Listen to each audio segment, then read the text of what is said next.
Ika-30 Kabanata. Dalangin ng pagpapasalamat. Panginoon, pupurihin ko kayo dahil iniligtas niyo ako. Hindi niyo pinayagang insultuhin ako ng aking mga kaaway. Panginoon kong Diyos, humingi ako ng tulong sa inyo at pinagaling niyo ako. Iniligtas niyo ako sa kamatayan. Hindi niyo niloob na ako'y mamatay. Umawit kayo ng mga papuri sa Panginoon, kayong mga tapat sa Kanya. Papurihan ninyo ang Kanyang banal na pangalan, dahil ang Kanyang galit ay hindi nagtatagal, ngunit ang Kanyang kabutihan ay magpakailanman. Maaaring sa gabi ay may pagluha, pero pagsapit ng umaga ay may ligaya.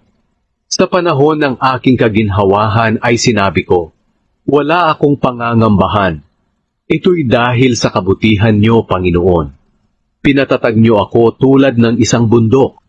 Ngunit nang lumayo kayo sa akin, ako ay nanlumok. Tumawag ako sa inyo, Panginoon, at nanalangin ng ganito. Ano ang mapapala mo kung ako'y mamatay?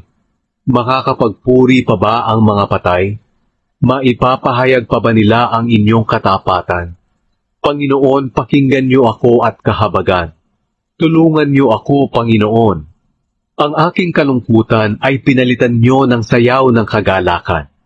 Hinubad niyo sa akin ang damit na panluksa at binihisan niyo ako ng damit ng kagalakan para hindi ako tumahimik. Sa halip ay umawit ng papuri sa inyo. Panginoon kong Diyos, kayo ay aking pasasalamatan magpakailanman.